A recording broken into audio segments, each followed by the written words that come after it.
Welcome back. So we are getting closer and closer to put this Tesla Model 3 back together. On the previous episode, we put in the dashboard in, and now we are ready to put the center console. All right, let's put the center console in. First, I'm gonna put it here, and then I'm gonna move into the car so we can slide it in. Okay, let's push this slowly back where it belongs. Come on, buddy. Time for you to go home. And that's it. Very easy. I love working on this car. Everything is just very straightforward. And to secure the center console, we need to tighten up these 3 screws and the 3 on the other side of it.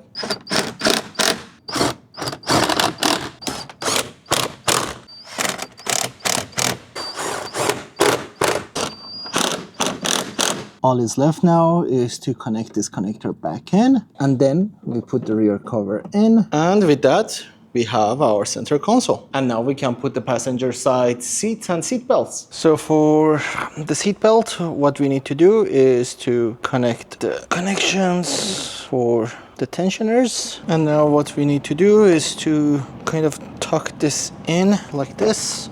And then we cross the seat belt from this little thing. After that, we need to connect this plastic piece to the top side of it. We can put in our bolt to secure the base of the seat belt as well. So now let's tighten all of these bolts together. And for this one, I'm gonna torque it by hand.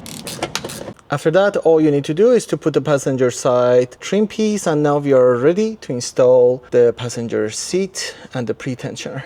Man, I wish I had the driver's side seat belt, but still, no news. Now to install our passenger side pre-tensioner, I think it's best to install everything while the seat is out. So this is our replacement pre-tensioner. Let's tighten this one in.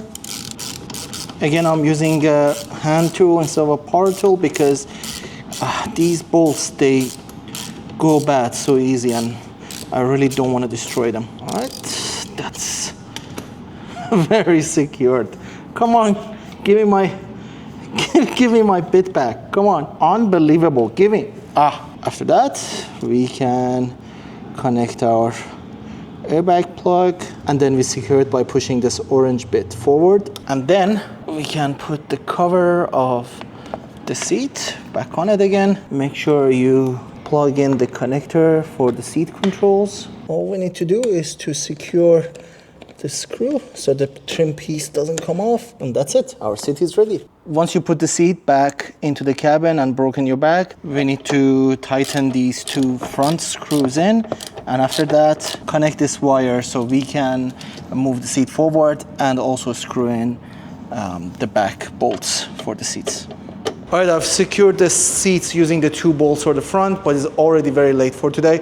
Let's continue the morning. And welcome back. It's the next morning, and I had a bit of a thinking. So this driver's seat belt is not gonna arrive at least for a week or 2. So what I'm gonna do now, I'm gonna fix the passenger seat, connect the wiring, and then do the same for the driver's side, and just not to put the screws in. So that way we should be able to freely move the entire seat back and forth if the driver side seat belt comes in and we need to put that one in plus the trim. Because what I really want to do now is to put those seats in, put their wire in, and then move our way to the front side of the car, finish everything that is left for the front end of the car so we can send the car to be painted and to be assembled on everything that needs to be assembled for the front end side of it. All right, let's put the driver's side seat tensioner, nothing that you haven't seen before. And then connecting the airbag. And now we can putting the cover for the entire seat assembly. And now we should be able to slot everything in. So the seat keeps falling backwards. I think we can secure it with 1 screw so we can connect the wires in, and then once the seat belt comes in, we can open that singular screw and move on. All right, let's secure this one up.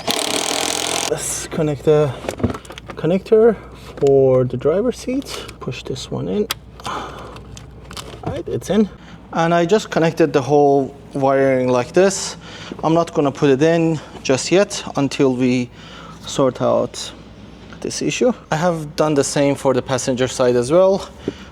Once I know that everything's working, then we can put up the rest of the trim that goes here. And now we can move to the front end of the car. So first we need to put this bracket in, and then we need to kind of roughly line everything up. I'm not gonna tighten up just yet. If you see, I haven't tightened up anything yet. So this is kind of lining up. There's a bracket that goes here. Let's put that one in. And this is the bracket that I'm talking about. So this kind of tucks itself between this bracket and this plastic piece. So I'm just gonna put one of these bolts to secure this side of it. It feels a bit secure. Now let's work on the left-hand side. That's roughly how it should be. And now we need to secure the radiator, which this is the screw for radiator that screws to this one right here. Come on, be nice to me. Be nice. Yeah, thank you. And now since everything is lining up pretty well, we should be able to tighten up all the screws. It's actually starting to look like a car again. And we tighten all the bolts again. And with the front crash bar in, we can now tighten up the screws for it. And ta-da! The front end of the car is ready now. The front end of the car is complete, and this gives us a chance to change the Pyrofuse and have this car up and running, and hopefully that SRS module and all the systems we have replaced are in perfect working condition. And this is where the Pyrofuse lives, under all of that shielding and structure. Now, let's talk about the high voltage battery. This is serious stuff, and I don't want you to get hurt. This thing can actually zap you. In the case of what we are doing, we are relatively okay-ish because the car has been kind of off-grid for some time now. So the high voltage system is going to be a little bit more forgiving than normally is, but still very deadly. So please take care of yourself and make sure that you have the proper gear, proper tools, and actually read the manuals that Tesla has given to all people to read and learn on how to perform this action safely.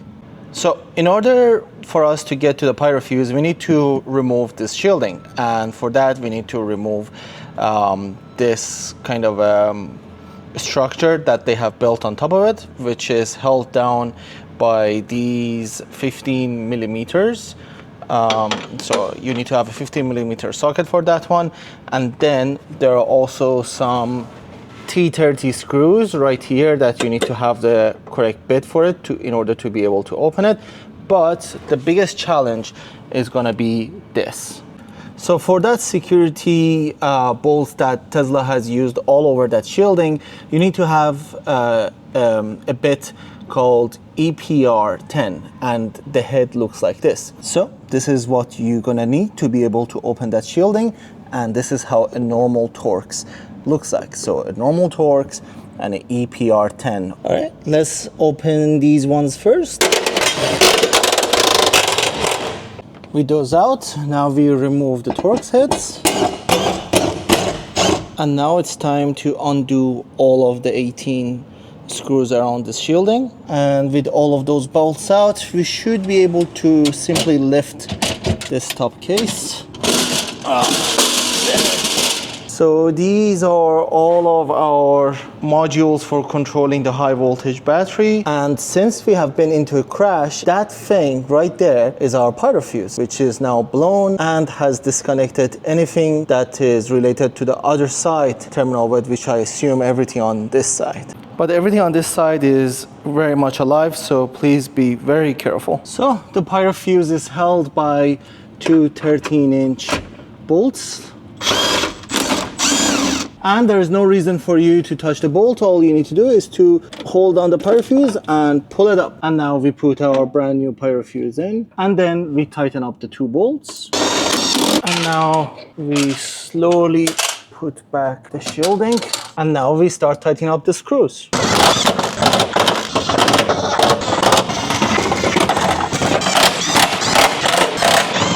So now I have put this brackets very loosely. Let's tighten it up quick. And now the moment of truth. Will this car start? Oh, I'm so nervous. Like all of the work we have done, I really want it to be perfect. Please, please work. And to test that is very straightforward. All we need to do is to plug this connector back in. And then in the front, all we need to do is to connect the battery back. So push this in, push this black thing forward, push this down. Okay, now it's making some noises. So the dome lights are on. We just need to wait for the screen to boot up. Oh, this is the worst feeling. Like at this point, you start questioning everything. Is the Pyrofuse good? Is the SRS module good? Or anything that we replace is good? It all comes down to this. If this accepts charge and this light doesn't go red, that means it's happy with the battery. Okay, blue. What does the blue mean? Blue means charging? Well, in here it says charging stopped. Oh, it actually went to blinking green. Does that mean it's charging now? Oh, it's charging. It's actually charging. Yes, that means our Pyrofuse is working. The car is accepting charge. It says it needs 18 hours, 19 hours. I cannot care less. It's a very low speed charger, but nevertheless, the Pyrofuse is working, is actually charging. Oh, it's working, it's working, it's working. Well, when I say it's working, it says it has 38 alerts to check. But we are so close. Anyways, we have changed that Pyrofuse. The car is now actually charging, and this is such a good feeling to have. And now says charging stopped. All right, we have charging stopped again. I don't think it's happy with something, so I don't know why would the charging stop, but everything was going well. It was actually charging. So we are no longer charging. How much I try is actually not working. So I turned off the battery pack, and right away everything went dark again inside the cabin. Even though it was charging, that means the Pyrofuse was good. It's no longer letting the high voltage battery to power the entire car. All right, so no code is really popping up. So I think it's a good time to finish this episode. So thank you all so much for watching my video. Don't forget to like and subscribe and share the video with your friends and family, and I'll catch you all on the next episode.